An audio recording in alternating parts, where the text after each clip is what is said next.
Kapag ganitong klase ng buhok, matcha-challenge tayo sa gupit na gagawin natin dahil nakaangat yung buhok niya sa parting likod. Kaya ang ginawa natin dyan is ginamitan natin siya ng number 3 na clipper guard muna sa gilid para makita natin kung ano yung shape ng kanyang ulo.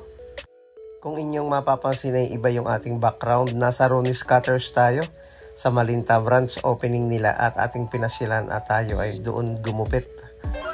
Next natin ay mag-overcome tayo. Tatanggalin natin yung kanto niya paunti-unti. Hindi natin pupwersahin yung pagbawas. Estimate natin yung gilid para makita natin yung magiging resulta nito sa paunti-unting pagbawas.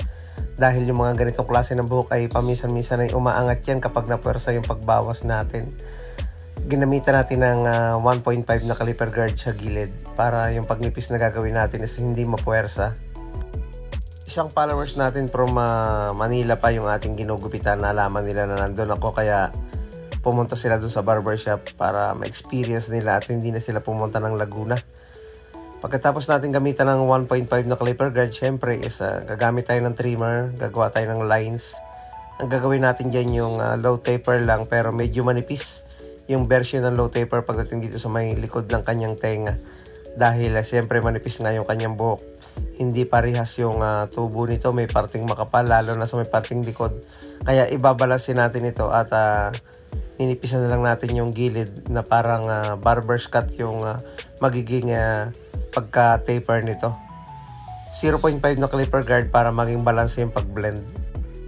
Idea para sa mga baguhan na barbero, kapag ganito yung buhok lalo na sa may parting likod, huwag nyo munang puporsahin ng pagbawas dahil baka biglang umangat yung buhok. Unti-untiin nyo lang para makita ninyo yung buhok niya na kung aangat ba o hindi.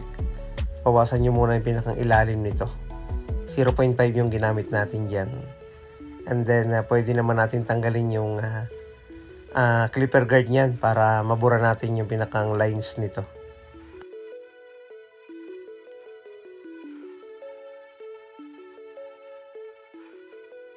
And then overcome again pag may nakita tayong medyo kumakanto pa.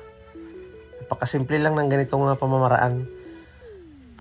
Sa ibabaw, bawasan natin yung haba para sa kanyang pagpasok ready na siya. Yun ang request ng kanyang parents na medyo maikli din yung ibabaw mabawasan at saka yung bangs ay maputulan para pagdating sa school ay makita ng teacher, abay okay na. Poging-pogi na sa kanyang bagong gupit. Siyempre, bago natin ahitan, kailangan basahin. Maraming nagtatanong sa akin paano daw ba gumamit ng pangahit or ng labaha tulad ng ating ginagamit. Yung ating ginagamit is yung nilalagyan ng blade. Kailangan lang magaan yung ating paghawak. Saka siyempre dapat sinusuportahan ng isang kamay para yung balat isa na nahihila natin. Yung pantay natin ng malaking gunting. Saka siyempre, lagyan natin ng konting hair product para hindi siya dry tingnan. Ayun okay na. Kung ganitong klase ang inyong buhok, abay, subukan nyo na yung ganitong klase ng gupit para sa inyong mga kids. Pwede yan.